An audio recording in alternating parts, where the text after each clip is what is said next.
नमस्कार, वंदे मातरम, जय श्रीराम.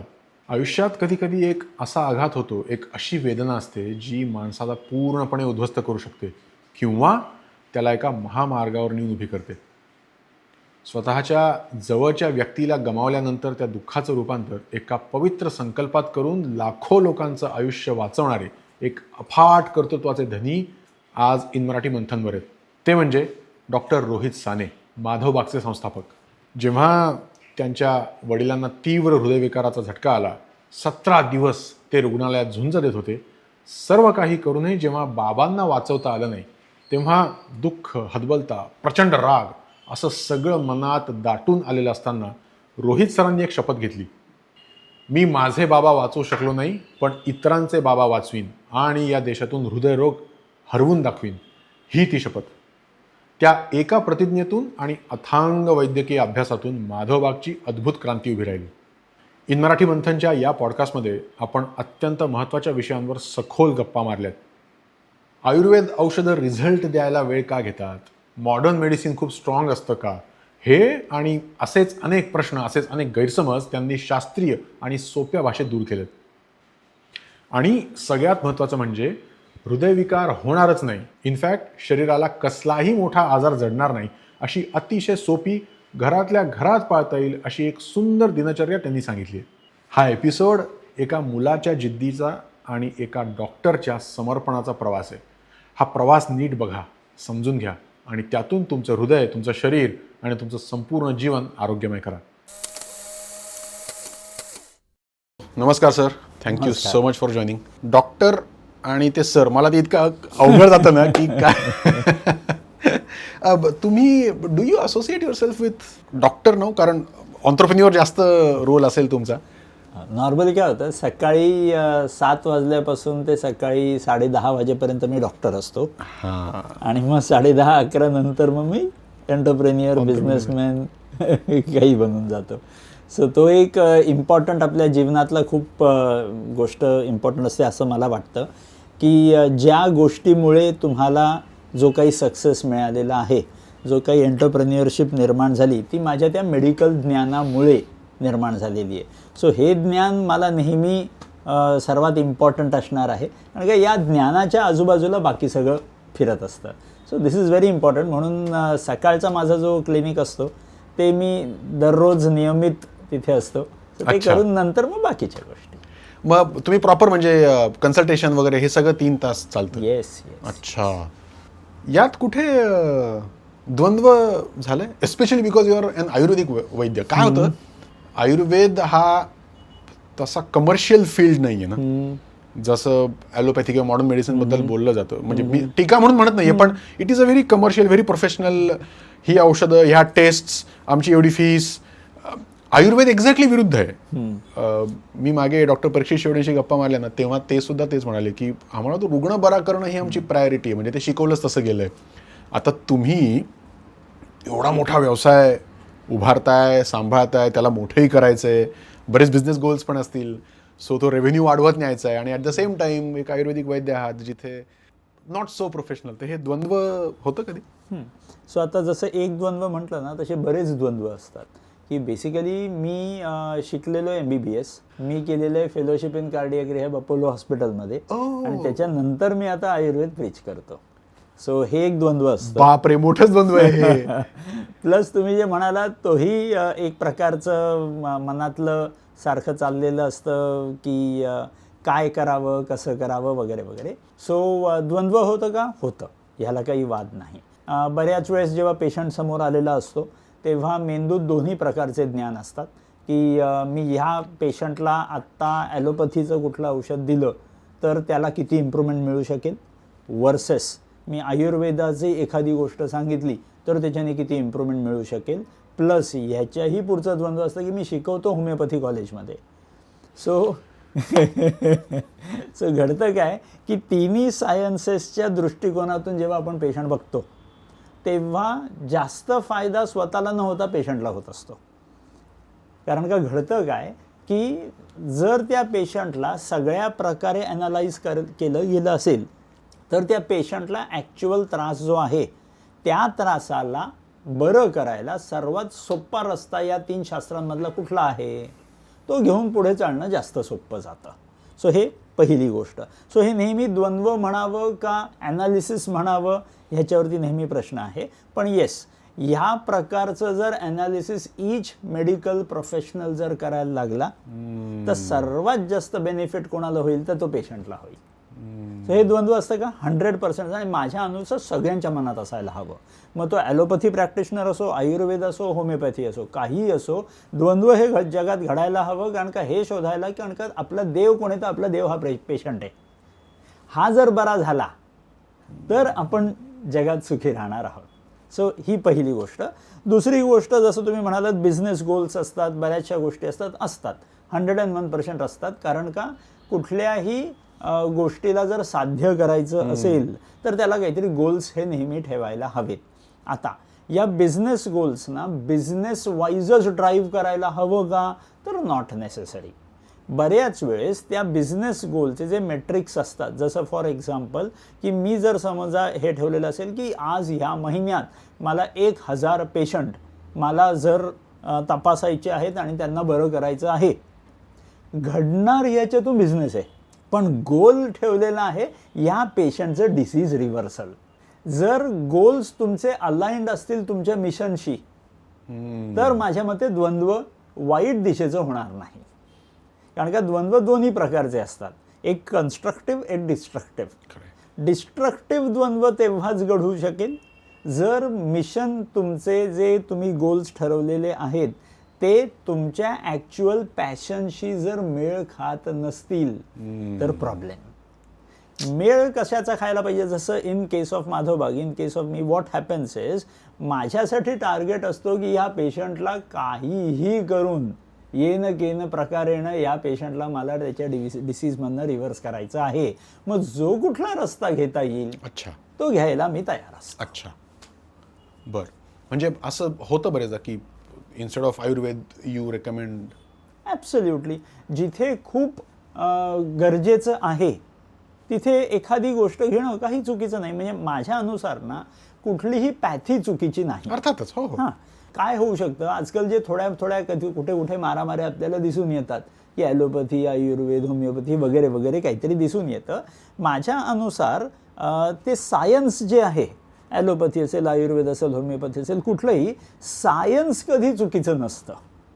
चुकीचं सायंटिस्ट असू शकेल, सायन्स नेहमी सत्य असणार आहे आणि ते बरोबरच असणार आहे, ह्याला काही वाद नाही. सायंटिस्टचा जॉब प्रोफाईल हा आहे की कुठल्या सायन्सला छान अप्लाय करून मी पटापट रिझल्ट देऊ शकतो, ते सायंटिस्टचा जॉब प्रोफाईल असायला हवा. आणि मग तसा सायंटिस्ट चुकला तर मग तो आयुर्वेदाचे चुकू शकतो, मॉडर्न मेडिसिनचे चुकू शकतो. आणि कसे मनुष्य म्हटलं की आज नाही तर उद्या चुकणार. सो ह्याच्यात काही नवल नाही. इम्पॉर्टंट हे असतं की जर मी चुकलोय तर मी आज मान्य करायला हवं की आज मी चुकलोय, उद्या मी परत ही चूक रिपीट करणार नाही. याची तयारी असेल तर नवीन नवीन गोष्टी शिकता येतात. जर मी ह्याच मनात अडकून बसलो की नाही मी जे करतोय तेच बरोबर आहे आणि त्याच्याशिवाय दुसरं काही बरोबर असूच शकत नाही, मी माझ्या मनाचा दरवाजा बंद करून घेतला, आता माझ्या ज्ञानाची ग्रोथ होणार नाही. आणि ज्या माणसाच्या ज्ञानाची ग्रोथ होत नाही त्याचा आतमध्ये विष जमायला लागलेला आहे. बरं, ज्ञान न वाढल्यामुळे आतमध्ये विष जमा होतं. सिंपल आहे. जसं फॉर एक्झाम्पल असं म्हटलं जातं की पाणी हे नेहमी वाहत राहायला पाहिजे, कधीच एका ठिकाणी साचलं की त्याचं विष बनतं. तसंच ज्ञान हे नेहमी बाहेर निघायला हवं.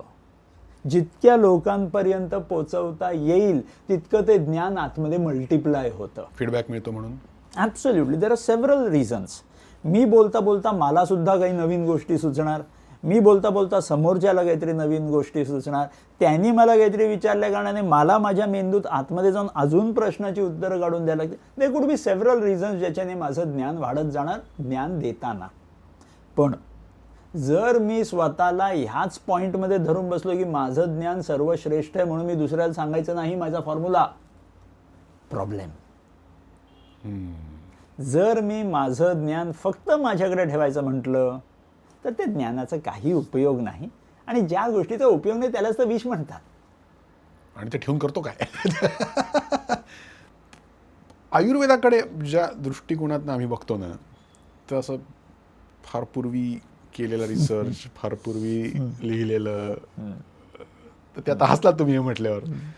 आता ते आणि तुम्ही जे म्हणताय की वाढायला हवं, हे ह्याचा कसा मेळ, मग माधवबागमध्ये कसा मेळ बसवलाय? सिंपल आहे. कसं असतं, आपण जे बऱ्याच वेळेस म्हणतो ना की आयुर्वेद म्हणजे पुराणकालीन आहे, खूप वर्षांअगोदर लिहिलेलं आहे, पण मी असं बघतो की तेच सायन्स शाश्वत आहे. बरं. That has never changed. आज जसं फॉर एक्झाम्पल मी जेव्हा माझं MBBS करत होतो तेव्हा आम्हाला आमच्या प्रिव्हेंटिव्ह अँड सोशल मेडिसिन म्हणून आमचं जे पुस्तक असायचं, आमचा जो सब्जेक्ट असायचा, त्याच्यात आम्हाला शिकवलेलं असायचं की एखाद्या माणसाने नॉर्मली जेवणात 2500 कॅलरी दिवसाचे रोज जेवलाच पाहिजे. आम्ही ते शिकून त्याच्या परीक्षा देऊन पास झालेलो आहे. आणि आज म्हटलं जातं की अरे नाही, इतना कॅलरी तो खाना ही नाही चाहिए, कॅलरी डिफिसिट पाहिजे. Absolutely.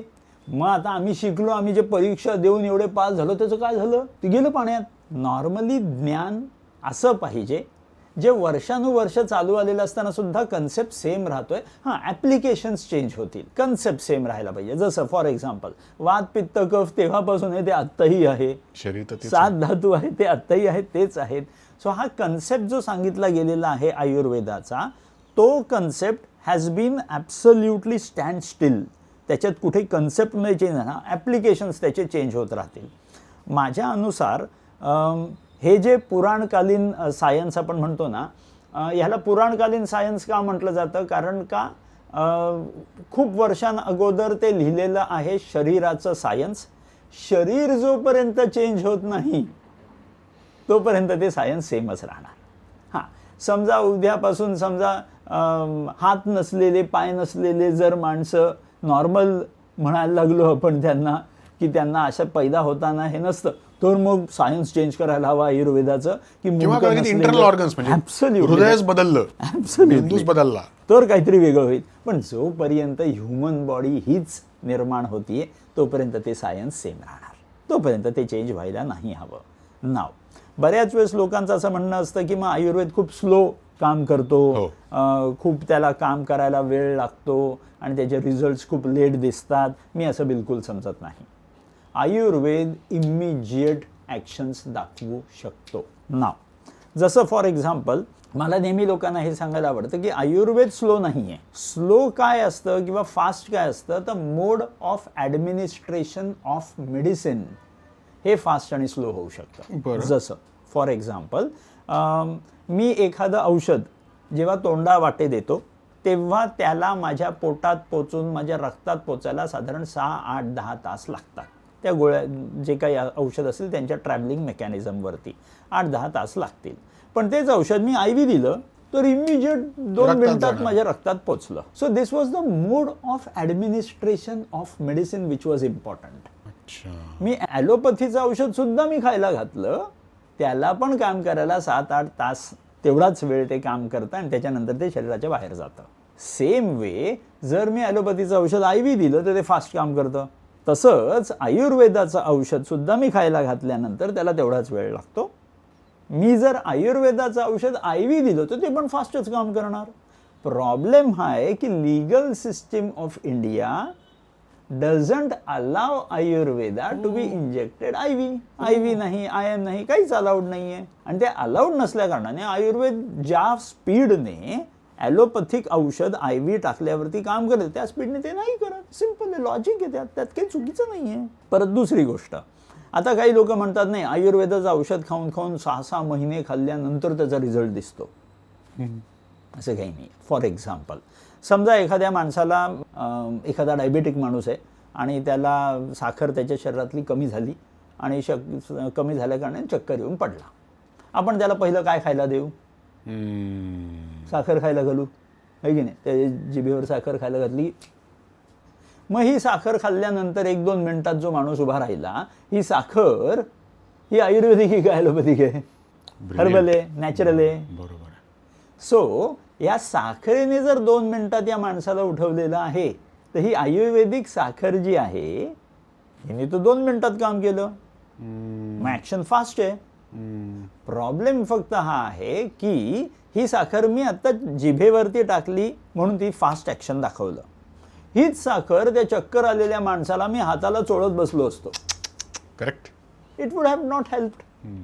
So it is not about the medicine which is acting slow or fast. Again It is the mode of administration of the medicine which acts slow or fast.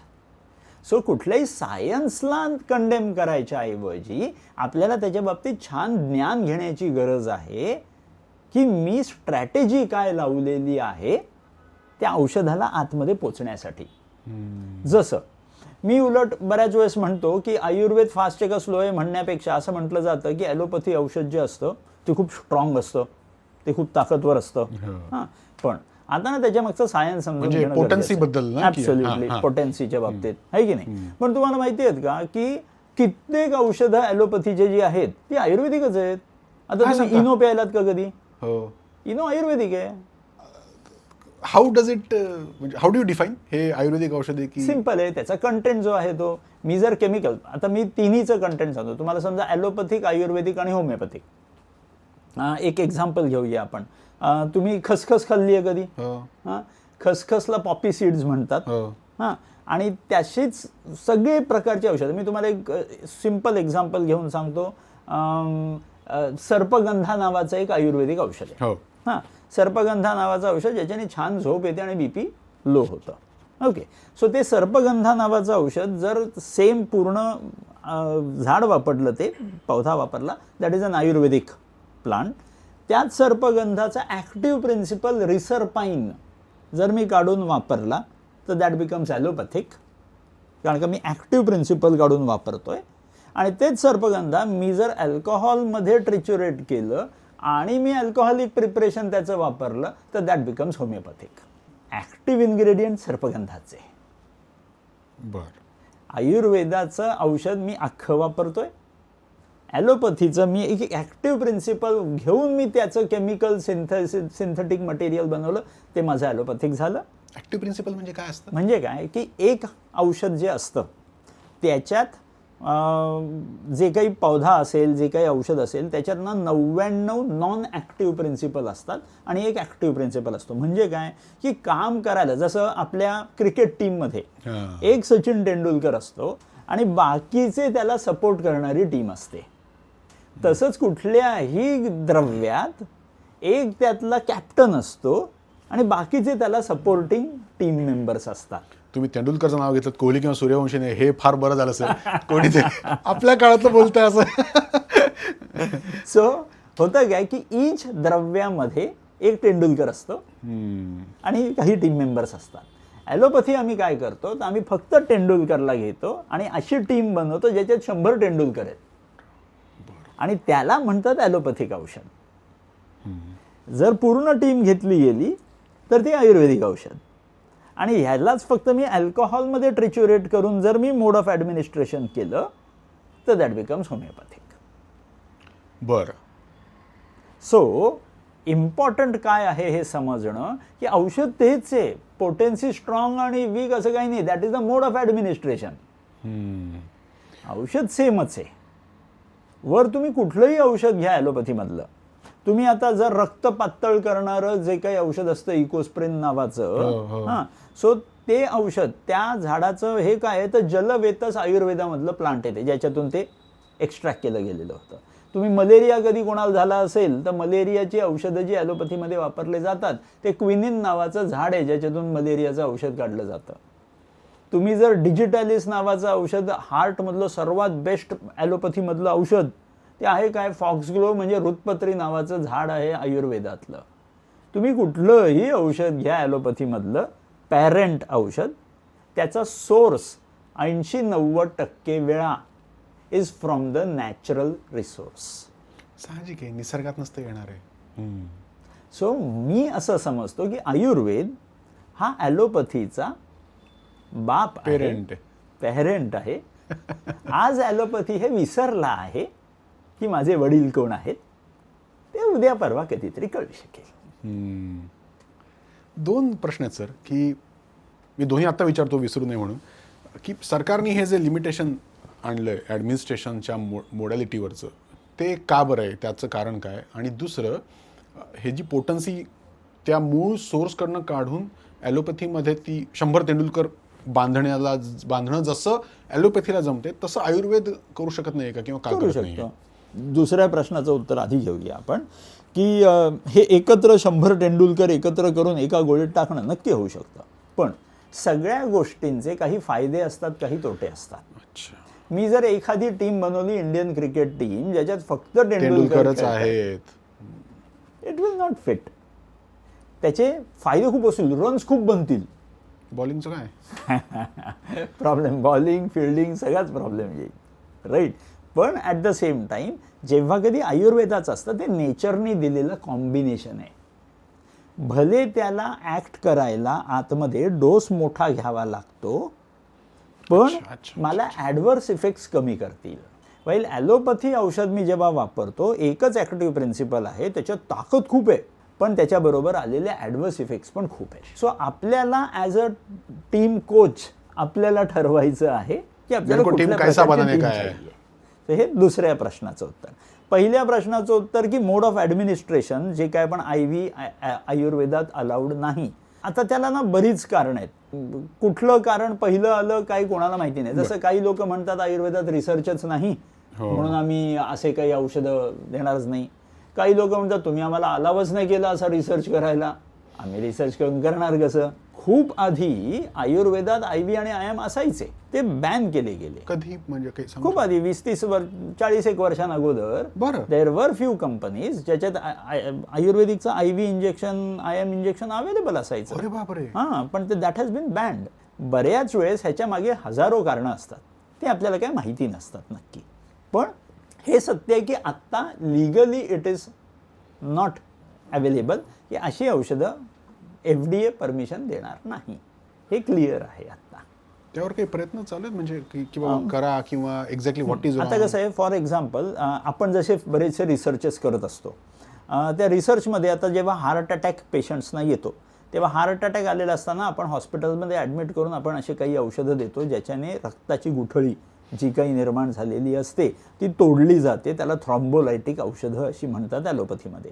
तर आपण असे animal researches केलेले होते ज्याच्यात आपल्याकडे अशी काही औषधं आयुर्वेदात आहेत ज्याच्याने हे रक्ताच्या गुठळ्या तोडायला, त्यांना विरघळवायला ॲलोपॅथी इतकंच पोटेन्सीचं औषध आपल्याकडे मिळालेलं आहे. पण प्रॉब्लेम असा आहे की मी तोंडावाटे दिलं तर त्याला पोचायलाच 6-8 तास लागतील, जेव्हा की विंडो पिरियडच 2 तासांची असते. सो पोचायलाच 6-8 तास लागणार आहेत, तर मग ते औषध तोंडावाटे देऊन फायदाच नाही आहे. सो अशा औषधांचा रिसर्च आपण करून ठेवलेला आहे. जेव्हा कधी लिगल प्रावधान येतील की okay this can be administered through various different parenteral गोष्टी, मग आपण काढायला तयार आहोत. पण तोपर्यंत आपला रिसर्च तिथे हॉल्टेड आहे. नाही, माझा प्रश्न असा आहे की तुम्ही Madhavbaug is a big brand, तुम्हाला देशातले असे माहिती असतील, तर असे एफर्ट्स चालू आहेत का ज्याने सरकारकडून? खूप कमी एफर्ट्स आहेत. आता आपण CII थ्रू, फिक्की थ्रू आपण हे प्रयत्न आपले चाललेले असतात. It will take some time. कारण तुम्ही म्हणाला तसं की पेशंटच्या हिताचं आहे. हा काही हा पॅथीतलं भांडण नाही आहे, हे पेशंट्ससाठी महत्वाचं आहे. बापरे. पडद्या पलीकडे काय असतं माहिती नसतं ना. हे सगळं करताना म्हणजे माधवबागने हजारो हार्ट पेशंट्सना हँडल केलंय, हार्ट अटॅक्स थांबवलेत. त्यातून काही असं अलार्मिंग, काही धक्कादायक, काही चांगलं वाईट असं काही वेगळं कळालंय? हां, काय होतं, बऱ्याच वेळेस असं बघितलं जातं की लोकांना आज हार्ट अटॅक जे काही वाढत चाललेले आहेत त्याच्यातनं अलार्मिंग मला एवढंच फक्त दिसतं की या हार्ट अटॅकच्या मागे आधी ॲलोपॅथीमधनं असं म्हटलं जायचं की ज्यांना डायबिटीज आहे त्यांना हार्ट अटॅक वाढू शकतो, ज्यांना ब्लड प्रेशर आहे त्यांना वाढू शकतो, ज्यांना ओबेसिटी आहे त्यांना वाढू शकतो, असे बरेच वेगवेगळी कारणं असायची. पण आता तर असं दिसतंय की ज्यांना ह्याच्यातलं काही नसतं त्यांनासुद्धा हार्ट अटॅक येतो. So now the most important thing जे लोकांना कळलं पाहिजे, सर्वात इम्पॉर्टंट कारण हार्ट अटॅकसाठी आहे सायकोलॉजिकल स्ट्रेस. जो माणूस त्या स्ट्रेसला हँडल करू शकत नाहीये त्याला सर्वात जास्त चान्सेस आहेत ह्या रोगांचे पण आणि हार्ट अटॅकचे पण, इतर आजारांचे पण. नाही तर तुम्ही बघा ना, कित्येक लोक अशी असतात जी तुम्हाला खालती आत्ता आपण जर गेलो तर आपल्याला हॉटेलमध्ये मस्त खाता पिताना दिसतात, मस्त ओबेज असतात, एकदम पोट बीट सुटलेलं असतं, त्यांना बऱ्याच वेळेस रोग नसतो. आणि बऱ्याच वेळेस असेही लोक असतात जे दिसायला काटक आहेत एकदम, पण त्यांना भरपूर रोग असतात. Stress. Absolutely. So stress is the worst killer of our nation. आज आपण सगळे कुठल्या ना कुठल्या तरी रेसमध्ये धावतोय, स्वतःला सुद्धा माहिती नसतं कुठल्या रेसमध्ये धावतोय. आणि ह्या गोष्टीमुळे जो स्ट्रेस आपण स्वतःच्या मनात निर्माण करतो तो आपल्यासाठी प्रॉब्लेम क्रिएट करतोय. कारण का जितका स्ट्रेस निर्माण होणार तितकं माझ्या मेंदूतून स्ट्रेस हॉर्मोन, कॉर्टिसॉल, ॲड्रिनलिन असे सगळे हॉर्मोन्स येणार जे माझ्या रक्तवाहिन्यांना आकुंचित करणार, माझ्या पँक्रियाज आणि लिव्हरला सांगणार चौपट साखर बनव, कारण का मारामारी करायची आहे, ताकद बनव, फ्युएल पाहिजे, म्हणून तो जास्तीत जास्त साखर बनवायला घेतो शरीरात. आणि त्याच्यामुळे ब्लड प्रेशर आणि ब्लड शुगर वाढायला लागली, रक्त गढूळ झालं की रक्तवाहिन्या फाटतात आतल्या आत आणि त्याच्यातून रक्ताची गुठळी बनली की हार्ट अटॅक, स्ट्रोक, नाहीतर काही ना काहीतरी असे प्रॉब्लेम्स आपल्या शरीरात घडतात. सो लोकांना हे माहिती होणं खूप गरजेचं आहे की बाकी सगळे रोग सुद्धा या स्ट्रेसमुळेच असतात.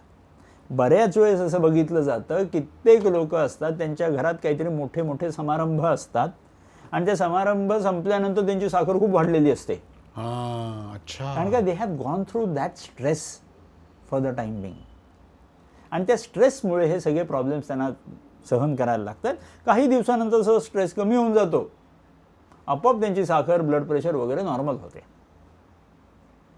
क्रेडिट औषधांना, गोळ्यांना आपण द्यायला लागतो, पण आतमध्ये जेव्हा मन शांत झालेलं असतं, सुखी झालेलं असतं, तृप्त झालेलं असतं, तेव्हा रोग आतमध्ये शिल्लक राहत नाही. हे जर लोकांना कळलं, खूप काम इझी होऊ शकतं. म्हणजे ओबेसिटी किंवा फूड हॅबिट्स किंवा लाईफस्टाईल, एकूणच व्यायाम नसणं वगैरे, हे सगळं नंतर.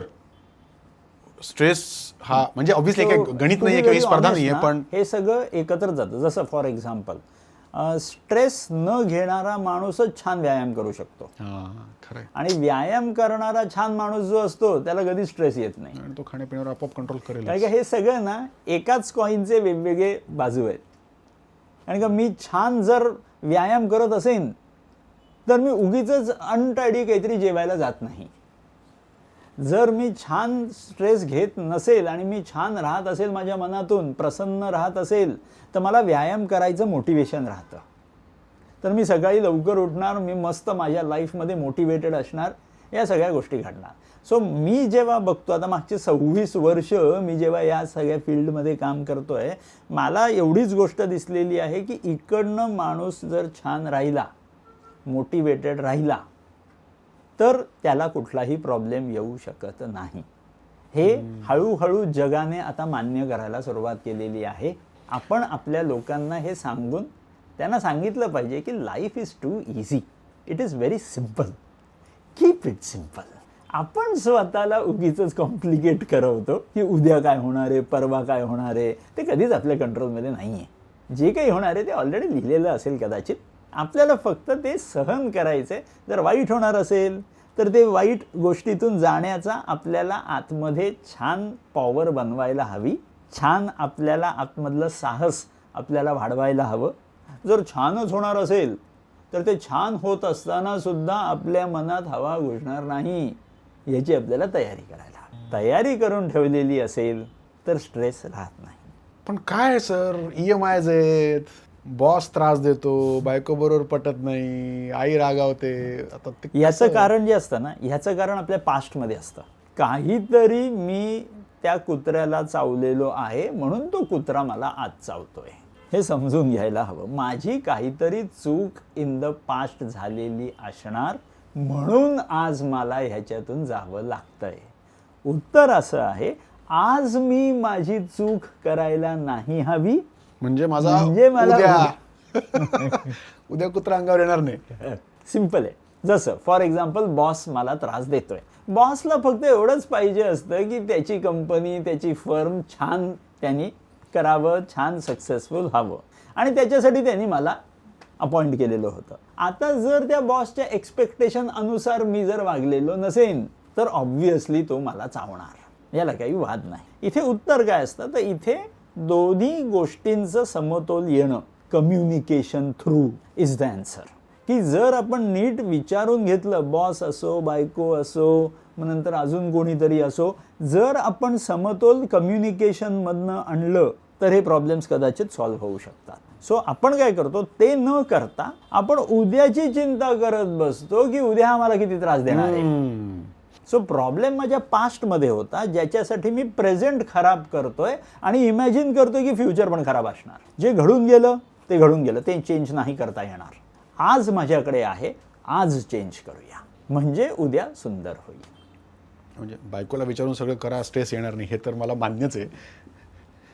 आपला थोडा विषय भरकटतोय सर, पण मी ना काय झालंय की ह्या स्ट्रेस विषयावर इतकं वाचलं, लिहिलं, बोललं जातं की होतं कसं ना की जे मी थोडे माझे व्हिडिओज वगैरे करत असतो तर त्यावर कमेंट येतात, कधी कधी मेसेजेस येतात की तो बॉस वाईटच आहे, मी सगळं करूनही मग पॉलिटिक्स आहे म्हणून, मग त्याच्या फेवरेट कोणीतरी आहे त्याला सपोर्ट करायचा आहे म्हणून, आणि मी सगळं करूनही बायकोला नाहीच होत, किंवा माझा भाऊ मला त्रास देतोच, किंवा माझे बाबा असेच आहेत. म्हणजे यात मी जे केलंय त्याचा 1% भाग असेलही कदाचित, पण तो जो 99% ज्यावर माझा नाही कंट्रोल, बरोबर. मला असं वाटतं की ते म्हणजे आपल्याला हे डिकोड करावं लागणार आहे की तुझी चूक नसूनही तुझ्यावर जो स्ट्रेस येतोय, चूक नसून जर हे घडतंय तर there is a severe mismatch. Mismatch असेल, घडतात मिसमॅच, ह्याच्यात काही वाद नाही आहे, मिसमॅच घडतात. मिसमॅच असेल तर ओळखा, ब्रेक करा, कारण का एव्हरी मॅच हा छानच असायला पाहिजे, नॉट नेसेसरी. काही चुका घडलेल्या असू शकतील इन द पास्ट. छान कम्युनिकेशन करा आणि प्रेमाने त्या बॉसला सांगा की नाही भाई, गलती हो गई, मैं दूसरा बॉस देख लेता हूं. तो नवीन बॉस शोधताना तुम्हाला कसा बॉस पाहिजे तो आधी पेंट करा पिक्चर, आणि तसा शोधायला निघा. चुका घडतात, त्यात काय मोठं. आणि कदाचित दुसराही खराब मिळेल, कदाचित तिसराही मिळेल, but you have to keep switching and you have to keep hunting for the right place. I agree. मला परत एकदा म्हणजे मला परीक्षित शेवड्यांचीच आठवण यामुळे होते की त्यांचा पॉडकास्टमध्ये मला बरेच असे रिअलायझेशन झाले होते. तर मी ना त्यांना म्हणालो होतो की माझा हा मनातल्या मनात हा खूप आक्षेप असायचा की आयुर्वेदिक वैद्यनं अध्यात्मावर बोलायला जातात फार, आणि मी मनातल्या मनात म्हणायचो ते तुझं प्रांत नाही आहे, तो कशाला बोलतो. तर तेव्हा त्यांनी मला सांगितलं की नाही, आमच्या फिलॉसॉफीमध्ये तो फार मोठा भाग आहे. ते मला आता तुमच्याशी बोलता बोलता आठवलं की spiritual aspect is an integral part of Ayurvedic treatment ना. It is. So having said this doesn't mean that it's only about spirituality. अर्थातच आहे की नाही. म्हणजे आता मी जेव्हा म्हणतो किंवा बऱ्याच वेळेस मला असं म्हणायला आवडतं की आयुर्वेदातले सांगितलेले प्रिन्सिपल्स, म्हणजे मी मॉडर्न मेडिसिनचा ग्रॅज्युएट आहे आणि त्याच्यानंतर मी आयुर्वेद जेव्हा वाचलेलं आहे, आयुर्वेदाचे जे प्रिन्सिपल्स आहेत ते खूप क्लिअर आहेत. जसं फॉर एक्झाम्पल की जेव्हा मी मॉडर्न मेडिसिनचं विलियम हर्स्ट नावाचं द हार्ट म्हणून पुस्तक आहे 5000 पानांचं, ते जेव्हा मी वाचत होतो, ते वाचलेलं असताना मला खूप छान कॉन्फिडन्स आलेला होता, परफेक्ट आहे हे पुस्तक वगैरे वगैरे. त्याच्यानंतर मी जेव्हा आयुर्वेद वाचायला सुरुवात केली तेव्हा त्या आयुर्वेदातला हृदरोगाचा अध्याय मी जेव्हा वाचत होतो तेव्हा त्या अध्यायातून मला जे मिळालेलं ज्ञान होतं ते ह्याच्याशी जेव्हा माझा मेंदू मॅच करत होता, ऑलमोस्ट सिमिलरच गप्पा आहेत, काहीही त्याच्यात फरक नाही आहे. तो ग्रंथ किती जुना आहे? बापरे, 5,000 वर्ष जुना असेल. आणि तसे बरेच आहेत, चरक, सुश्रुत, वाघभट बरेच आहेत असे. पण त्या ग्रंथातलं जेव्हा आपण सायन्स डिकोड करतो आणि ह्या विलियम हर्स्ट नावाच्या 5000 पानांमधलं जेव्हा सायन्स डिकोड करतो तेव्हा या दोन्हीचं सायन्स जेव्हा एकत्र मेंदूत येतं तेव्हा जेव्हा आपण बघतो की ऑलमोस्ट सिमिलर गोष्टी आतमध्ये सांगितलेल्या आहेत, काहीही फरक नाही आहे. फक्त हे मॉडर्न स्टाईलने सांगितलेलं आहे, हे त्या भाषेत ओरिजिनल स्टाईलमध्ये सांगितलेलं आहे. सेम आहे, काहीही चेंज नाही आहे. ज्या वेळेला ॲलोपॅथीच्या डॉक्टरांना हे कळेल आणि आयुर्वेदाच्या डॉक्टरांना हे कळेल तेव्हा खरे दोन वेगळे सायन्सेस असण्याची गरज सुद्धा लागणार नाही. तेव्हा ते खरं इंटिग्रेशन होऊ शकेल. म्हणजे हेल्थ सायन्स बस एवढं पुरेसं आहे. ऍक्च्युअली मला थोडं आता तुम्ही बोलता बोलता ते आठवलं की वात पित्त कफ वगैरे वगैरे. शरीर जरी बदललं नसलं तरी वातावरण बदललंय, अन्नाचा कस बदललाय, जमिनीचा पोत बदललाय, ऋतुमान बदलत गेलंय, लाईफस्टाईल बदलली आहे, स्ट्रेस काहीतरी वेगळाच ह्याच्यावर आहे. त्यामुळे असं होत नाहीये का की अरे हे पूर्वी नव्हतंच माहिती आणि हे आता होतंय आणि म्हणून आयुर्वेद म्हणा किंवा ते डिकोड करता येत नाहीये, असं नाही वाटत का? नॉर्मली काय होतं की असं घडताना बरेच वेळेस मी वाचनात येतं, पण ना त्याच्यात मला जे असं वाटतं की रोगांची नवी नावं येत असतील आजच्या दृष्टिकोनातून. जे त्यांना नाव छान वाटतं ते नावं छान देत असतील आजच्या दृष्टिकोनातून, पण at the end of the day principle त्या रोगाचा जो असतो तो सिमिलरच राहतो. आज फॉर एक्झाम्पल लेप्टोस्पायरोसिस नाव येऊ शकेल, कोविड नाव येऊ शकेल किंवा अजून कुठलेही नवीन नवीन व्हायरसेसची नावं येऊ शकतील, पण शेवटी घडवणार काय? ताप. तो ताप घडलेला असताना शरीर आयदर तुम्हाला उलटी जुलाब दाखवेल, नाहीतर शरीर तुम्हाला आतमध्ये कफ साठलेला दाखवेल, नाहीतर शरीर आतमध्ये फक्तच तापलेले आणि सारखा तुमचा ताप वरती खालती होते असं काहीतरी दाखवेल. दाखवणार हेच आहे. व्हायरस वेगवेगळे असू शकतील, आतमध्ये घटना एवढ्याच घडवू शकतो तो.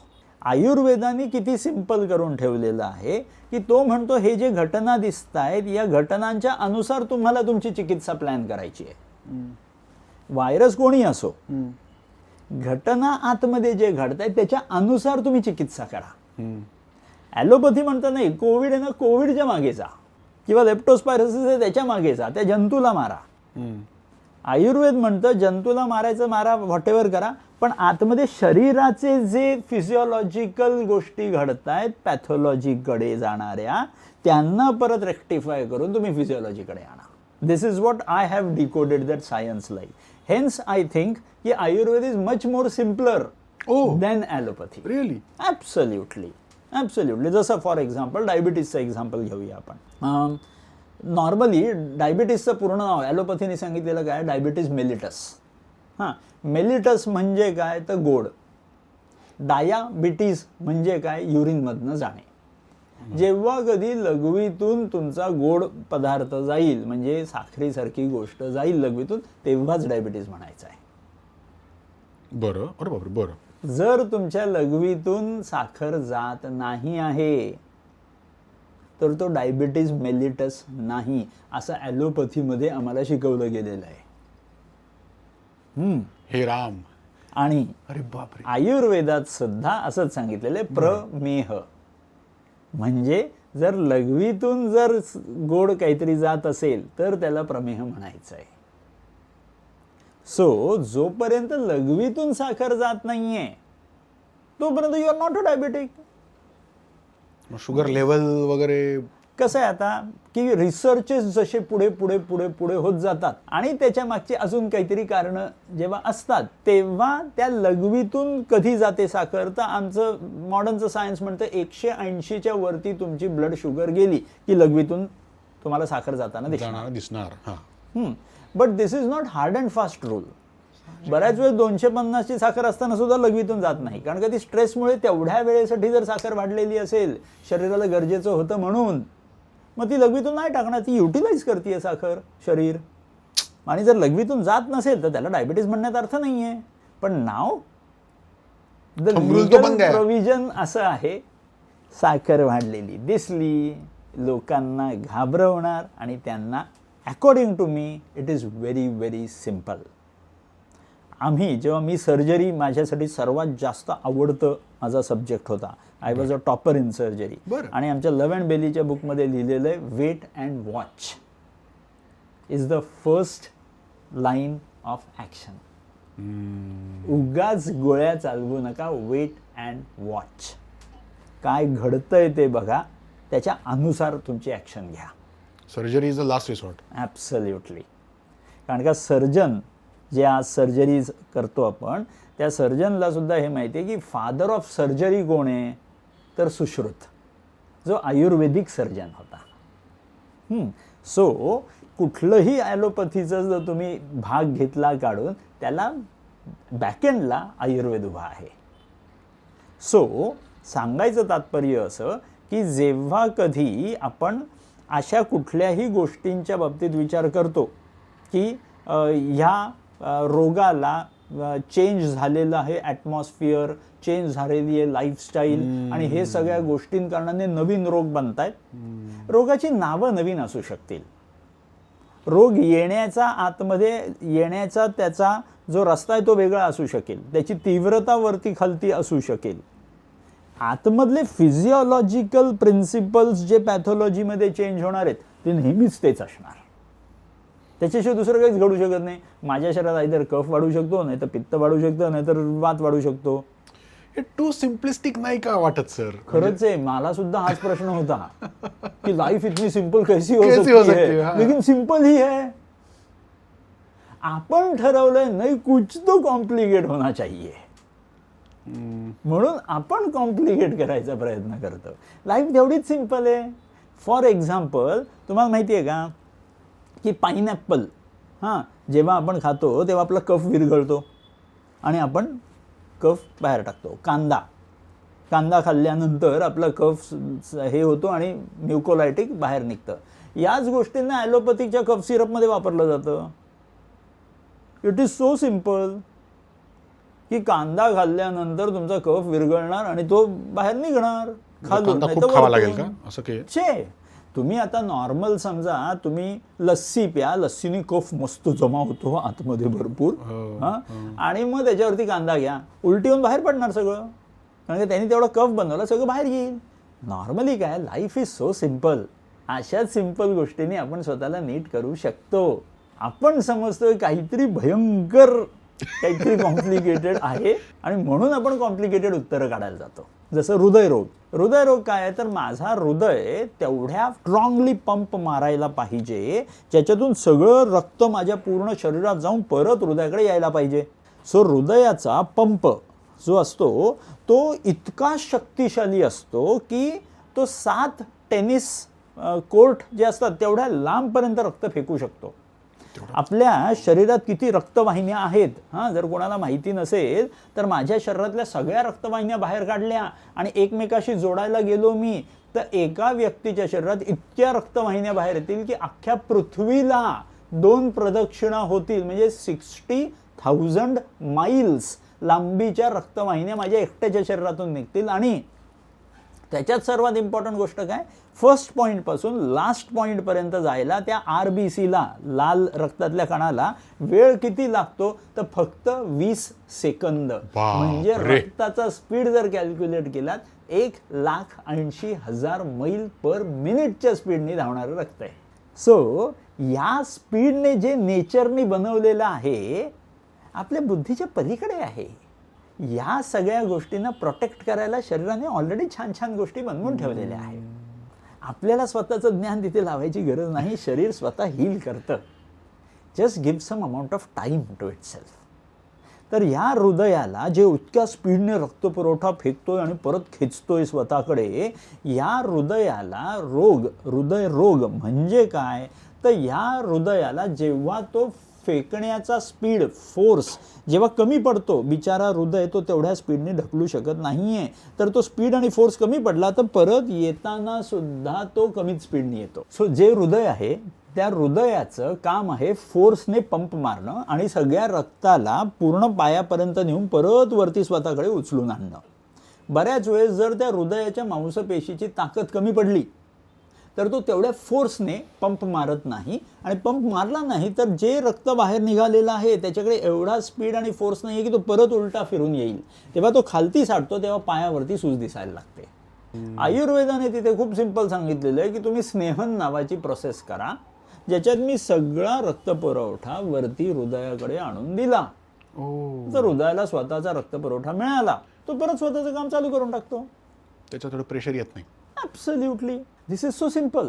त्याचबरोबर हृदयाला समजा जर हे रक्त जे तो फेकतोय जर ते रक्त गढूळ झालं त्या रक्ताचा व्हॉल्यूम अति वाढला, त्या रक्तात अति जास्त मीठ साखर खूप जास्त व्हायला लागलं रक्तात, तर बिचाऱ्या हृदयाला डबल पंप मारावा लागतो, कारण ते हे झालं ना, जाम झालं, है की नाही. तिथे आयुर्वेद म्हणतं स्वेदन करा, शरीराला स्टीम द्या, औषधी काढायची, आणि ती स्टीम देऊन त्या रक्तातला कचरा बाहेर काढा in the form of sweat, घाम. मग घामातून शरीरातून अर्धा किलो बाहेर काढलं सगळं पाणी, हृदयावरचा लोड कमी झाला, हृदय परत खुश. त्याचबरोबर हृदयाची जी पंप करायची पॉवर होती, ती पॉवर आपल्या शरीरातली कशावरती डिपेंडंट असते, तर आपल्या हृदयाच्या मांसपेशींना काय खायला मिळतंय ह्याच्यावरती. आता जिथे आपण म्हणतो हृदयासाठी कोलेस्ट्रॉल आणि ट्रायग्लिसराईड सगळे वाईट असतात, पण तुम्हाला माहिती आहे का, हृदयाचा मील, हृदयाचं जेवण, हृदयाचं पोषण हे स्वतःच ट्रायग्लिसराईड आहे. ते चरबीच त्या हृदयाचं जेवण आहे. बरं. सो नॉर्मली काय होतं की जो सर्वात छान मित्र असतो आपला, तोच सर्वात वाईट शत्रू सुद्धा. त्याला आपले वीकनेस माहिती असतात ना. परफेक्ट. सो होतंय काय की ज्या हृदयाला ते ट्रायग्लिसराईड जे त्याचं जेवण आहे ते रोज त्याला छान मिळत राहिलं बरोबर समतोल क्वांटिटीमध्ये, तर तो हॅपी. पण जर समजा त्या हृदयाच्या त्या रक्तवाहिन्यांमधलं जे रक्त आहे त्या रक्तात भरपूर ट्रायग्लिसराईड झालेलं असेल, तर तेच रक्त त्या हृदयाच्या मांसपेशीला शिथिल बनवतं, आणि ते झाल्या कारणाने तो तेवढ्या पंपला वापरू शकत नाही. म्हणजे रक्तातलं ट्रायग्लिसराईड म्हणजे एनिवे रक्तातनंच हृदयाला पण मिळत असणार आहे. बरोबर. ते जर प्रपोर्शन जर जास्त झालं तर गडबड आहे. तर रक्त गढूळ झालं. गढूळ झालेलं, समजा ते गढूळ झालेलं रक्त आधी समजा 1 सेकंदात, दर 1 सेकंदाला पोचत होतं ही इन्स्टॉलमेंट, आणि आता ही 1 सेकंदाला पोचून 3ऱ्या सेकंदाला पोचते, तर मधले 2 सेकंद ते उपाशी राहायला लागतं. There is where the problem begins. So इथे आयुर्वेदात असे बरेचसे वेगवेगळे प्रकार सांगितलेले आहेत. काही लोक वमनातून उलटी काढून त्या कफाला बाहेर काढायचा प्रयत्न करतात. काही वेळेला समजा वातामुळे प्रॉब्लेम असेल तर बस्तीतून अशी औषधं देऊन त्या हृदयाच्या आजूबाजूचा वात कमी केला तरी कामं सोपी होऊ शकतात. सो मला जितकं मी ॲलोपॅथी आणि आयुर्वेद आणि होमिओपॅथी वाचल्यानंतर मला जे कळलेलं आहे, Ayurveda is the easiest science to understand and to deliver, आणि with list of adverse effects माणूस बरा होऊ शकतो. सो अकॉर्डिंग टू मी जितकं आयुर्वेदाचं science doctor as well as patient नीट समजून घेईल आणि त्याला जर आपण छान कंप्लायन्स द्यायला सुरुवात केला, प्रॉब्लेम फिनिश. जसं आयुर्वेदात सर्वात इम्पॉर्टंट काय सांगितलं, कुठलाही रोग घ्या तुम्ही आयुर्वेदातला, त्याच्या चिकित्सा सांगताना त्यांनी डायटचे प्रिन्सिपल सांगितलेले आहेत. ते डायटचे प्रिन्सिपल्स जर बरोबर पेशंट्सने फॉलो करायला सुरुवात केली, प्रॉब्लेम फिनिश. एवढी मोठी मोठी औषधं करायची गरजच लागणार नाही. आपण म्हणतो नाही नाही मला पथ्य नकोय, मला तुम्ही पटकन बरं करा, आहे की नाही, मग आम्हाला शॉर्टकट मारावा लागतो, मग ॲलोपॅथीचं औषध. म्हणून मग 100 तेंडुलकर लागतात टीममध्ये. येस. माझ्या हृदयात ते ट्रायग्लिसराईड ते जास्त का झाले, ते गढूळ का झाले, म्हणजे मला जे काही 4-5 तुम्ही वेगवेगळे सोल्युशन्स आहेत, कोणतं सोल्युशन वापरायला हवं हे डिकोड करता येतं चिकित्सेतनं. For example triglyceride. हां, माझ्या रक्तात ट्रायग्लिसराईड वाढलंय म्हणजे काय, नॉर्मली आपलं रक्त हे लाल असतं, आहे की नाही. ट्रायग्लिसराईड जेव्हा वाढतं आपलं रक्त ऑलमोस्ट टुवर्ड्स व्हाईट कलर व्हायला लागतं. अच्छा, म्हणजे ट्रायग्लिसराईड एवढं व्हाईट असतं. बरं. जर अति प्रमाणात झालं तर. हां, त्याचे नॉर्मल प्रमाण किती, 150च्या खालती जर तुमच्या रक्तात असेल, ऑल गुड. पण जर 150च्या वरती जायला लागलं, 170, 200, 250, 300 जर व्हायला लागलं, प्रॉब्लेम. आता हे ट्रायग्लिसराईड वाढतं कशामुळे, 3च गोष्टींमुळे वाढतं. आणि या 3 गोष्टींना जर तुम्ही हकलून दिलं तुमच्या जेवणातून, तुमच्या नियमित लाईफस्टाईलमधनं, तर तुमचं ट्रायग्लिसराईड कधी वाढणार नाही, हार्टला कधी प्रॉब्लेम येणार नाही. हे 3 गोष्टी कोण, तर सर्वात पहिली गोष्ट ट्रायग्लिसराईड कशाने वाढते, तर दूध आणि दुधापासून निर्माण झालेल्या सगळ्या गोष्टी. बरं. ह्याच्यातून ट्रायग्लिसराईड वाढतो. मग ते दूध कुठलं, तर दूध स्वतः असेल, चहा कॉफीमधलं दूध असेल, दही, ताक, लस्सी, चीज, बटर, पनीर, गुलाबजाम, रसगुल्ले, पेढा, बर्फी, श्रीखंड असे समजा डेअरी आयटम्स असतील. आणि त्याचबरोबर बेकरी आयटम जसं ब्रेड, बिस्किट, खारी, टोस्ट, पाव, cake, pastry, milkshake, ice cream, chocolate असे बेकरी आयटम असतील. हे जे काही दुधापासून निर्माण होणारे, फक्त हेच नाहीत, अजून बरेच गोष्टी असू शकतील. ह्या गोष्टींना जर मी कमी केलं, माझं ट्रायग्लिसराईड धडाधड नॉर्मलला येईल. ही पहिली गोष्ट दुधाची. दुसरी गोष्ट जी ट्रायग्लिसराईड वाढवते ती म्हणजे साखर. आता साखर म्हटलं की लोक म्हणतात मी साखर खातोच ना, मी गुळ खातो. पण शेवटी तो सेमच आहे, केमिकली सेम है की नाही. सो साखर म्हटलं तर मला जर ट्रायग्लिसराईड कमी करायचं किंवा माझ्या हार्टला मला सुरक्षित ठेवायचं आहे, तर साखर म्हणजे कोणतं, साखर स्वतः, गूळ, मध, शुगर फ्रीची गोळी, ऊस, ऊसाचा रस, खजूर, मनुके आणि सगळी फळं. गोड नको, थोडक्यात गोड काहीच नको. जर ट्रायग्लिसराईड वाढलेलं असेल तर हे सगळे साखरेचे प्रकार बंद. सो ही दुसरी गोष्ट. आणि तिसरी शेवटची गोष्ट जी ट्रायग्लिसराईड वाढवते ते म्हणजे अल्कोहॉल, दारू, सिगरेट, पान, तंबाखू, अच्छा, हे सगळी लोक ट्रायग्लिसराईड वाढवणार. यांचं काय कनेक्शन आहे ट्रायग्लिसराईडची? सिंपल आहे. ट्रायग्लिसराईड म्हणजे काय, तर तुमच्या शरीरातला एनर्जी मॉलिक्यूल आहे हा. बरं. ट्रायग्लिसराईड म्हणजे 3 एसाइल मॉलिक्यूलचे, ग्लिसरॉल मॉलिक्यूल्सचे तुमच्या शरीरातले एनर्जी मॉलिक्यूल्स आहेत. बरं. तुमच्या शरीरात ट्रायग्लिसराईड वाढतंय म्हणजे काय, की तुम्ही खूप जास्त एनर्जी आतमध्ये टाकताय, तेवढी वापरत नाही आहात. म्हणजे तुमच्या क्षमतेपेक्षा जास्त तुम्ही माल आतमध्ये टाकलेला आहे. सो व्हॉट हॅपन्स इज, जेव्हा कधी एक तर ही जी ट्रायग्लिसराईडचे मॉलिक्यूल्स आहेत हे एक तर तुम्ही आतमध्ये टाकाल किंवा शरीर बनवेल. होतं काय, दारू, सिगरेट, पान, बिडी या सगळ्या गोष्टींनी आपण आपल्या शरीरातल्या रक्तवाहिन्यांना डॅमेज करायला घेतो. कारण का असेच एजंट पाठवतोय आपण की रक्तवाहिन्या डॅमेज होणार, लंग्स डॅमेज होणार, हार्टचे मसल्स डॅमेज होणार, लिव्हर डॅमेज होणार. आणि सगळ्या डॅमेजला रेक्टिफाय करायचं काम आपल्या शरीरात कोणाचं आहे, कोलेस्ट्रॉलचं आहे. मग कोलेस्ट्रॉल वाढणार. कारण का डॅमेज केलं त्याला लिव्हर म्हणणार जाओ मॅन्युफॅक्चर किया, जाओ जाके रिपेअर करके आओ. सो कोलेस्ट्रॉल हा आपल्या शरीरातला रिपेअर मॉलिक्यूल आहे. तो विलन नाही आहे, तो हिरो आहे. जर माझ्या शरीरात कोलेस्ट्रॉल वाढतंय याचा अर्थ मी काहीतरी चुकीचं माझी लाईफस्टाईल घडवतोय. उत्तर औषधं खाऊन कोलेस्ट्रॉल लपवण्यात नाहीये, कोलेस्ट्रॉल निर्माण होण्याची गरजच उरणार नाही. तशी लाईफस्टाईल स्वतःची आखून घ्या, कोलेस्ट्रॉल नाही वाढणार. कोलेस्ट्रॉल वाढतंय याचा अर्थ मी आतमध्ये माझ्या चुकीच्या लाईफस्टाईलने डॅमेजेस निर्माण केलेले, ज्याच्यासाठी कोलेस्ट्रॉल मॅन्युफॅक्चर होतंय ते डॅमेज रिपेअर करायला. म्हणजे फॉर एक्झाम्पल आपण घरात एमसील वगैरे वापरत असतो. हां, ते छत गळायला लागली, पाईप गळायला लागलं तर एमसील लावतो आपण. किंवा आपले टायर पंक्चर झालं गाडीचं तर आपण पंक्चर काढायला आतमधून सील लावतो. हा सील आतमधून जो लागतो तो रिपेअर मेकॅनिझम होता. तेच कोलेस्ट्रॉल आहे आपल्या शरीरातलं. मी गोळ्या खाऊन खाऊन सगळ्या कोलेस्ट्रॉलला बंद करून टाकलं लिव्हरमधनं मॅन्युफॅक्चर करून. It's not the solution. नाही, पण मग ज्या मी कोलेस्ट्रॉल वाढल्यानंतर ज्या गोळ्या घेतो त्या कोलेस्ट्रॉल तयार होणं थांबवणाऱ्या असतात की डॅमेज कमी करणाऱ्या असतात? छे, कोलेस्ट्रॉल मॅन्युफॅक्चरिंग आम्ही काय करतो, लिव्हरमध्ये एक एन्झाईम असतो HMG कोए रिडक्टेज नावाचा. आम्ही जे गोळ्या स्टॅटिन देतो त्या स्टॅटिन ॲलोपॅथीच्या गोळ्या या सगळ्या HMG कोए रिडक्टेज इनिबिटर असतात. ते मॅन्युफॅक्चरिंगच लिव्हरमधलं बंद करतात कोलेस्ट्रॉलचं.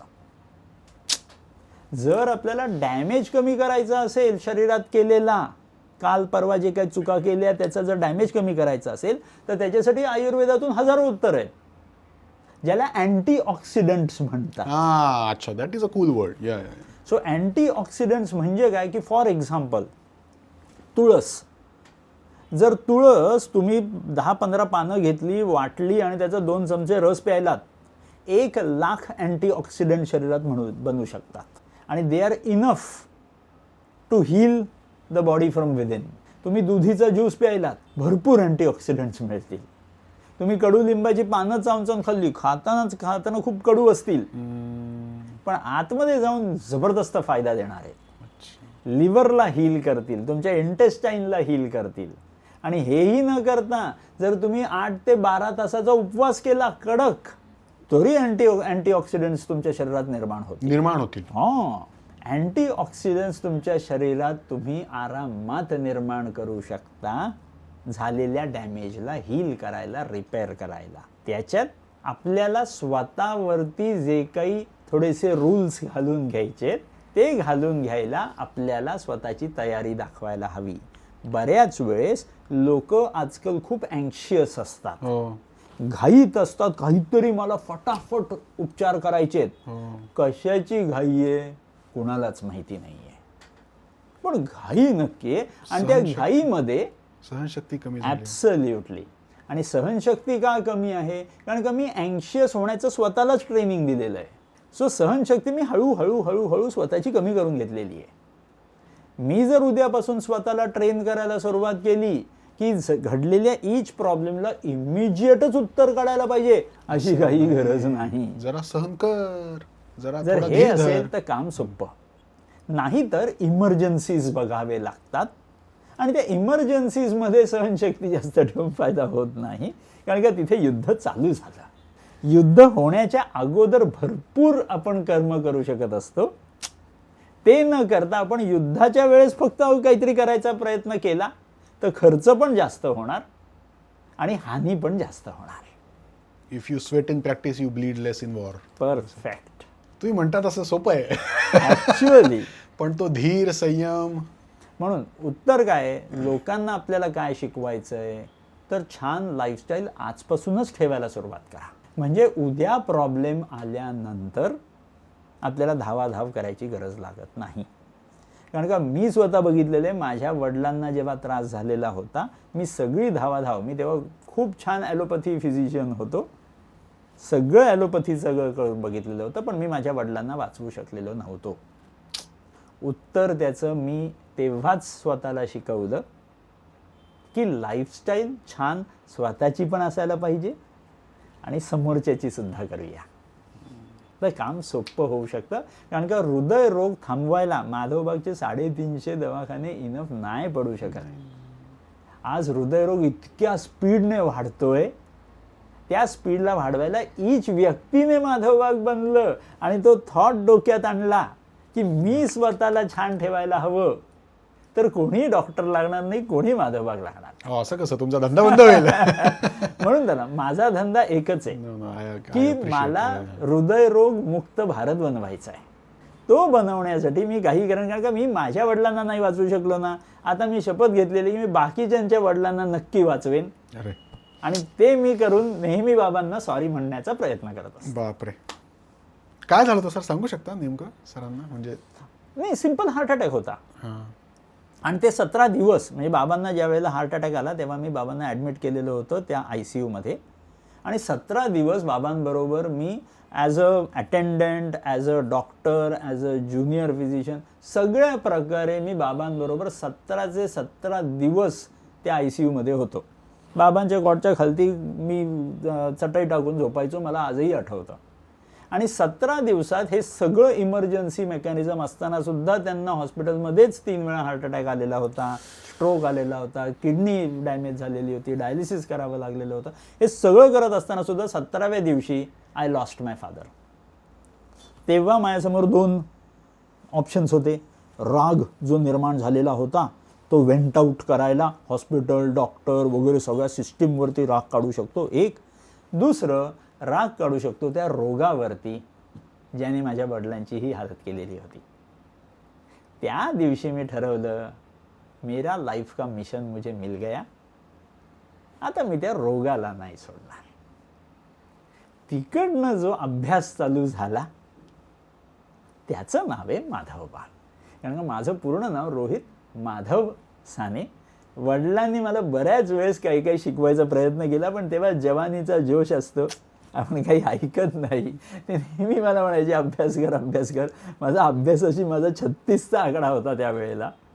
ते गेल्यानंतर मी जो अभ्यास सुरुवात केला, that was a different study all together.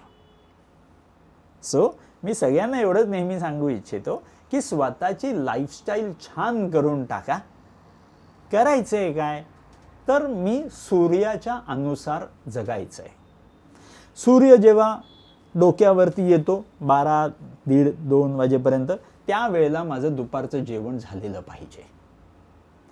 हे जे दुपारचं जेवण आहे त्याच्या 4 तास अगोदर माझा सकाळचा नाश्ता संपलेला हवा.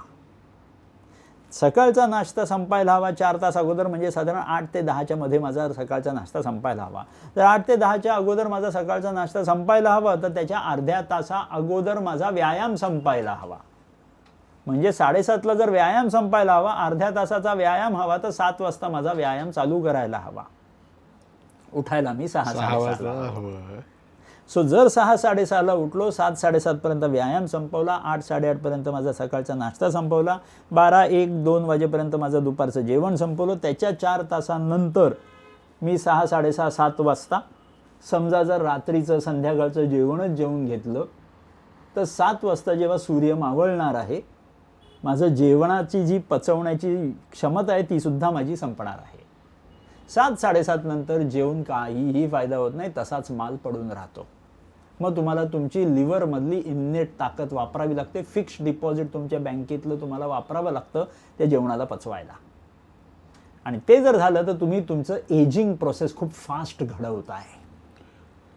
जर आपल्याला छान तारुण्य टिकवून ठेवायचं आहे आपल्या शरीराचं, 6-6:30-7 वाजेपर्यंत संध्याकाळचं जेवण संपवून टाका. त्याच्यानंतर पोट रिकामं ठेवलं की संध्याकाळी 7-7:30 नंतर सकाळी 7-7:30 पर्यंत जर पोट रिकामं असेल, 12 तास तुमच्या इंटेस्टाईनला खूप छान आहेत सगळा कचरासुद्धा पचवून टाकायला. बरं.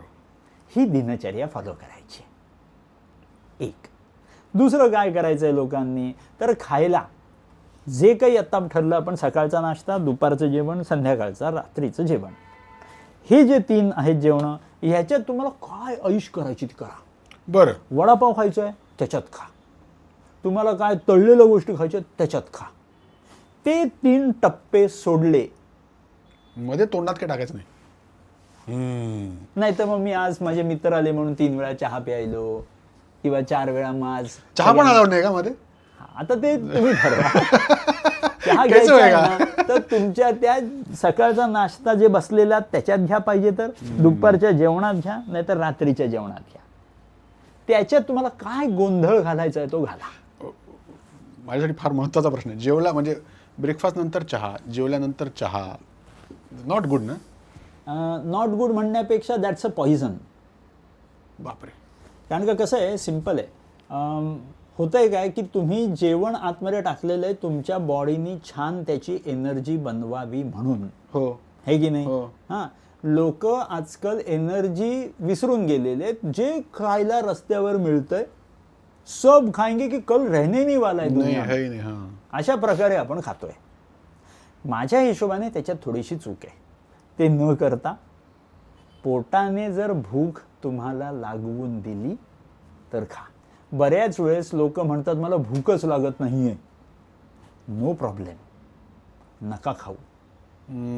कारण का आतमध्ये तुमची इंटेस्टाईन तयारच झालेली नाहीये खाल्लेलं पचवायला. जर ती तयार झाली की ती सांगणार तुमच्या मेंदूतून तुम्हाला भूक लागली आहे करून. जर लागत नाही आहे भूक, no problem, give rest to your intestine. काही लोक अशी असतात की त्यांना सारखी भूक लागत असते. ती काल परवा मी केलेल्या चुका जे असतात त्याच्यामुळे आत्ता माझ्या इंटेस्टाईनला सारखी सवय लागलेली आहे काहीतरी खात सुटायची. तिथे मला हळूहळू लंघन, उपवास माझ्या शरीराला शिकवून मला या 3 टप्प्यांमध्येच मी जेवेन अशा प्रकारे शरीराला शिकवायचं आहे. ही जर मी दिनचर्या रोज छान फॉलो केली की सकाळी माझा नियमित व्यायाम असेल, 3 टप्प्यांमध्ये माझं जेवण असेल, आणि ते करत असताना मी कुठल्याही प्रकारे स्वतःला गिल्टी धरणार नाही आणि मी स्वतःला वाईट बोलणार नाही. ह्या प्रकारे मेंदूला ट्रेन केलेलं असेल तर परफेक्ट कॉम्बिनेशन झालं, एकही रोग होणार नाही. कारण का आज जर आपण बघितलं तर जग तर आपल्याला वाईट बोलतच असतो. हो ना. आणि आपण पण स्वतःला वाईट बोलायचं सेल्फ टॉक काही गरजच नाहीये. खरं. जर जग पण आपल्याला वाईट बोलणार, आपण पण आपल्याला वाईट बोलणार, मग चांगलं कोण बोलणार? आणि जर चांगलं बोललं नाही तर चांगलं होणार कसं मध्ये? परफेक्ट. चांगलं सो घडणार फर्स्ट कसं? सुरुवात आपण स्वतःपासून करावी की मी छान आहे, मी काही चूक करणार नाही आणि मी काही चूक केलेली नाही, आणि केलेली असेल तर मी समोरच्याला सॉरी म्हणून टाकेन. जर हे स्वतःच्या बाबतीत ठरवलं, you are completely at peace with yourself. मीच माझ्याशी युद्ध करायला लागलो तो वो भी बचा नहीं पाएगा. Be at peace with yourself, stress गायब. एवढं सिंपल आहे. कधीतरी जंगलातल्या प्राण्यांना डॉक्टर असतो का? बरोबर. हे नाही, कारण का प्राणी ह्या चुका करतच नाही. त्यांच्यासाठी जेवण मिळालं तर नशीब, पाणी प्यायला त्यांना एवढं लांब जावं लागतं कुठे कुठे, आणि स्ट्रेसचा प्रश्नच येत नाही.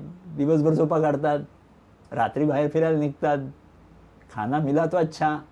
आणि जो स्ट्रेस जो असतो तो ते त्यांच्या ॲक्टिव्हिटीजमधनं, स्ट्रेस म्हणजे काय, माझ्या शरीरात निर्माण झालेली ऊर्जा म्हणजे स्ट्रेस. जसं ॲड्रिनलिन, कॉर्टिसॉल हे हॉर्मोन करतात काय, तर माझी साखर वाढवतात, माझं ब्लड प्रेशर वाढवतात. का? कारण का फॉर एक्झाम्पल समजा मला कोणाची तरी मारामारी करायची आहे, मला एनर्जी पाहिजे, हात पाय आपल्याला थरथरतात बऱ्याच वेळेस. हे का? कारण का एनर्जी तेवढी निर्माण झालेली आहे.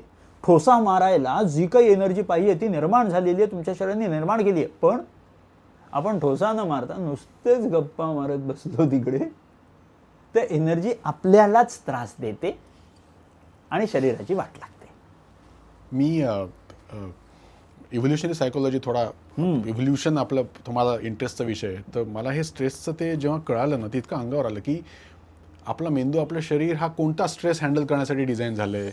त्या काळातला जेव्हा मला स्ट्रेस एकाच गोष्टीचा होता, कोणीतरी माझी शिकार करणार आहे किंवा माझ्या कबिल्यातलं कोणीतरी मला मारायला येणार आहे. So the whole stress at that time was physical. Very true. आणि म्हणून तुम्ही म्हणतात तसं शुगर निर्माण होणार, हे येणार. आजच्या काळात मला स्ट्रेस हा आहे की माझं भागातली माझी अपॉइंटमेंट आहे, मला जायला उशीर होणार आहे का, माझं ऑफिसमध्ये माझं काम नीट होणार आहे की नाही. So the whole stress is psychological. It has nothing to do with physical things. मग ती तुम्ही म्हणता तसं की ते शुगर निर्माण होणार, मग ते एन्झाईम्स येणार, मग ते सगळं होणार, आणि आतला जो डॅमेज व्हायचा तो होणारच आहे. म्हणजे ना, माझ्यानुसार स्ट्रेसवरचं जर उपचार काढायचे असतील ना, तर गीता जर वाचली तर काम सोपं होऊ शकतं. कारण का, कर्मण्येवाधिकार असते मा फलेषु कदाचन. जसं तुम्ही म्हणालात ना, माझी एका ठिकाणी अपॉइंटमेंट आहे आणि मी तिथे पोचू शकेन की नाही. सो ना, स्ट्रेस कर्माचा नसतो, स्ट्रेस त्या कर्मातून निर्माण होणाऱ्या रिझल्टचा असतो. तो रिझल्ट मला मिळेल की नाही. परफेक्ट. कर्म करणं आपलं काम आहे, रिझल्ट कधी आपल्या हातात नव्हताच, तर जो स्ट्रेस घेऊन काय करणार. सो माझ्या हिशोबाने कर्म छान करा, मनापासून करा, 100% देऊन करा. Don't attach to the results of those karma, attach to the karma, not to the result. हे जर झालं तर स्ट्रेस गायब होतो. स्ट्रेस गायब झाला तर heart disease, blood sugar, blood pressure सगळे गायब होतं. हा सर, थँक्यू सो मच. काय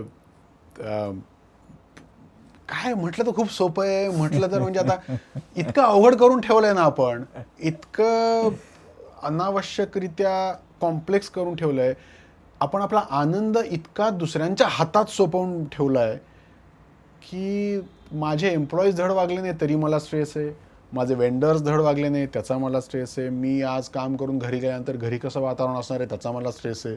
म्हणजे माझा आनंद, माझी मनशांती, माझं सुख समाधान माझ्या सोडून बाकी सर्वांच्या हातात आहे. मग ते जर असेल तर मग हृदयावर प्रेशर येणार नाही तर काय. ॲब्सोल्युटली. हो, amazing. Thank you so much sir. तुम्ही वेळ काढून फार मोठा प्रवास करून आला. पण मी आत्ताच तुम्हाला अजून एका पॉडकास्टचं निमंत्रण देऊन ठेवतो. आपण वेळ काढून थोडं अजून, आज जे बोललो ना ते थोडं अजून खोलात जाऊन अजून काही मेकॅनिझम्स तुमच्याकडनं समजून घेता आले, स्ट्रेस हँडल करण्याचे अजून काही टेक्निक्स असतील, तुम्ही तुमच्या पेशंट्स बरोबर काय करता हे आपण अजून तिकडे तर गेलोच नाही की what all you do to actual help patients. तर आपण प्लीज परत एकदा भेटूया. वेळ काढून परत याल हे निमंत्रण आत्ताच देतो. Thank you so much sir. Thank you.